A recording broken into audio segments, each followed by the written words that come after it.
Bonjour. Hello. Hola. Marhaba bikoum. Sur le fil, Le podcast d'actu de l'AFP. des nouvelles choisies pour vous sur notre fil info. Ce sont souvent les mis de côté, parfois les oubliés des rentrées scolaires, les enfants autistes. Ils sont environ 100 000 en âge d'être scolarisés, de la maternelle au lycée, selon l'association AFG Autisme, et environ 45 000 à être intégrés dans des classes ordinaires. Une intégration souvent partielle, faute de moyens et d'accompagnement, mal vécue par les enfants et leurs parents. Mais des unités spécialisées existent, ce sont des classes de maternelle et élémentaire, pensées pour préparer au mieux les écoliers autistes au milieu dit ordinaire et développer leur autonomie. En novembre, le gouvernement a annoncé un nouveau plan de prise en charge des troubles du neurodéveloppement, dont l'autisme fait partie. Il prévoit notamment de créer davantage de classes. J'en ai visité une à Sainte-Geneviève-des-Bois, près de Paris, où 7 enfants entre 3 et 6 ans sont scolarisés. Je vous y emmène. Sur le fil.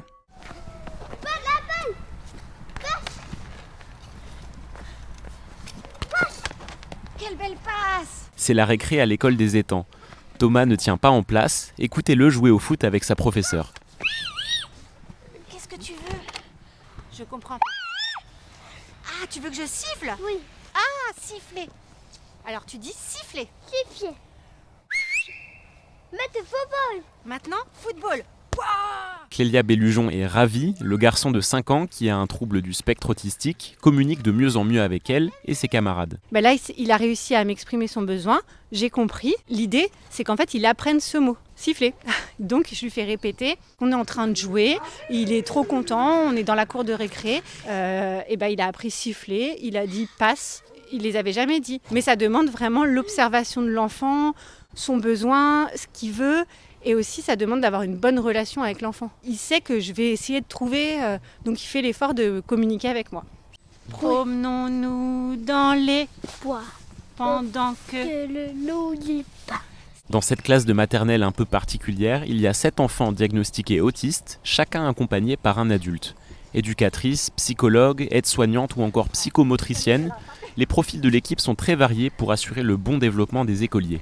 L'autisme affecte la communication, le comportement et l'interaction avec les autres. C'est sur ces points que les enseignants vont travailler en priorité pendant 3 ans, à partir de la première année de maternelle. Stéphanie Gomez est éducatrice spécialisée, elle nous explique. Quand ils arrivent chez nous, souvent, ils n'ont aucun moyen de s'exprimer, de dire ce qu'ils veulent, ce qu'ils ont, s'ils ont mal, s'ils ont un besoin particulier. Et c'est primordial pour nous quand ils arrivent de mettre en place un moyen de communication. Après, on va aussi leur donner tous ces moyens de compréhension de leur environnement. Et nous, notre objectif, c'est de les inclure dans un milieu ordinaire. C'est-à-dire intégrer une classe normale avec un accompagnateur formé s'il le faut. En France, environ 700 000 personnes sont autistes selon le gouvernement et environ 100 000 sont en âge d'être scolarisés. Thomas, le petit fan de football, est l'un des seuls enfants de cette classe à être vocal, c'est-à-dire qu'il peut s'exprimer facilement avec des mots, mais ce n'est pas le cas des autres. Par exemple, Marie utilise une tablette interactive pour se faire comprendre. Chocolat. Je veux manger 2 gâteaux. D'autres enfants se reposent sur des petites images. Un système personnalisé avec plusieurs options pour que chacun progresse à son rythme. Exemple avec Clélia, la psychologue, qui nous guide dans la salle de classe. Là, on a une porte vitrée et donc les jeux qui sont dedans ne sont pas accessibles. Et ça favorise aussi l'intérêt de l'enfant à faire une interaction avec nous pour nous demander. Donc soit il vient nous interpeller s'il est vocal, soit il peut venir avec son classeur, soit il y en a qui vont pointer. Et donc nous, on va utiliser ça pour optimiser la communication. Des petits box pour travailler dans le calme, des emplois du temps et des images partout dans la pièce. Tout est pensé pour rassurer l'enfant autiste, planifier au maximum sa journée afin d'empêcher la frustration et les crises. Le tout en prenant le temps. Un enfant qui est incapable de s'asseoir, notre premier objectif, c'est qu'il accepte de s'asseoir sur la chaise pour que peut-être au bout de 2 mois seulement, on arrive à ce qu'il reste assis 2 minutes et ainsi de suite, augmenter. On a le temps, on n'est pas rythmé par le même temps qu'une enseignante qui va être en milieu ordinaire avec 25 voire 30 élèves parfois dans leur classe. Il y a environ 300 classes comme celle-ci en France, on les appelle des UEMA et le gouvernement veut en créer 152 autres d'ici 2027. Cet accompagnement personnalisé, Michael en est extrêmement satisfait. Chaque jour, il conduit 1h30 aller-retour pour amener Marie, sa fille de 5 ans et demi, en grande section à l'école. L'école a apporté énormément. Pour vous donner une idée, elle était au départ très frustrée, elle ne communiquait pas. Les premiers temps, il a fallu mettre en place une communication par les images. La deuxième année, on est passé à la tablette. Et puis là, c'est la troisième année et elle commence à dire des petits mots, on la comprend, et presque à faire des petites phrases.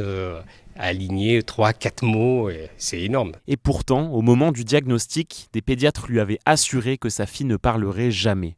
Mais après cette dernière année à l'école des étangs, rien n'est encore sûr pour la suite. Il existe bien des U2EA, l'équivalent de ces classes pour l'école élémentaire, et des instituts médicaux, mais les places sont rares. Quant aux classes ordinaires, Marie aurait besoin d'y être très accompagnée pour s'y épanouir. C'est l'incertitude, on ne sait pas vraiment vers où on va. Elle risque d'être scolarisée probablement que 2 matinées par semaine. Enfin, c'est les retours que j'ai des enfants qui ont pu être scolarisés avant. Mais c'est vrai que c'est un parcours jonché d'aléas. Pour intégrer un enfant autiste dans une classe ordinaire, il faut se tourner vers la maison départementale des personnes handicapées. C'est elle qui attribue à chaque enfant un temps d'aide à l'école en fonction de son dossier et de son trouble. Parfois, c'est seulement 2 heures de classe aidée par semaine qui sont allouées. La situation peut être invivable pour l'écolier et ses parents. L'équipe de l'UEMA a malheureusement eu plusieurs anciens élèves dans ce cas. Nous, on n'a pas de baguette magique, c'est pas nous qui trouvons des places. On va donner des dossiers partout où on peut. On est accompagné par une assistante sociale qui aide beaucoup les familles, qui est sur le terrain auprès d'elles. Et par moment, il va y avoir des enfants qui retourneront à domicile et c'est terrible. Depuis 2004, le nombre d'enfants autistes à l'école ordinaire a triplé, mais ces élèves n'y sont pas forcément à temps plein. C'est ce que déplore Florent Chapelle, le coprésident de la plateforme d'information Autisme Info Service. Il accuse même l'Éducation nationale de mener une politique du chiffre. Il n'y a pas cette espèce de logique de parcours de se dire l'enfant de 9h à 17h, il faut qu'il soit accompagné à l'école ou en dehors de l'école. Donc en fait, les parents se retrouvent avec 5, 10, 15 heures et le reste du temps, la mère ou le père reste à la maison pour s'occuper de l'enfant. Alors vous pouvez essayer de gratter un petit peu d'argent à la maison du handicap, mais il n'y aura jamais de quoi payer un éducateur chez vous. Donc c'est un peu ça, on nous rationne sur l'école. Manque de formation des professeurs et des accompagnateurs, file d'attente dans les maisons du handicap et chez les médecins spécialisés, il y a encore beaucoup de travail selon les parents d'élèves et les associations.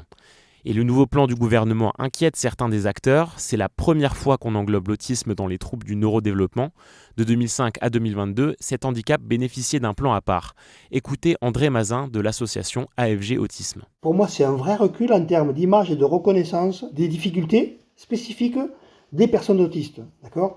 Une personne dyspraxique ou dyslexique, ce n'est pas une personne autiste. Ça n'a rien à voir. Il rappelle que la France a été condamnée à 5 reprises par la Cour européenne des droits de l'homme, la dernière fois en 2014, pour manque d'éducation des personnes autistes. Étienne Pau, délégué interministériel chargé de cette stratégie, se défend d'un manque d'ambition sur la question. Les troubles du neurodéveloppement, ils sont associés. Il y a globalement une personne sur 2 qui a au moins un autre trouble du neurodéveloppement associé. Donc ça veut dire qu'on a des personnes qui ont très souvent un trouble du spectre de l'autisme, avec un trouble 10, avec un trouble du développement intellectuel associé. Mais tous ont en commun d'avoir des difficultés pour la scolarisation. La priorité du gouvernement, c'est aussi de baisser l'âge des diagnostics des troubles comme l'autisme. Plus ils sont détectés tôt, mieux ils sont pris en charge. Pour Étienne Pau, c'est aussi la clé pour une scolarisation en quantité et en qualité. Merci de nous avoir écoutés. Si cet épisode vous a plu, n'hésitez pas à le partager et à vous abonner. Je m'appelle Clément Casser et Sur le fil revient demain. Merci et à bientôt.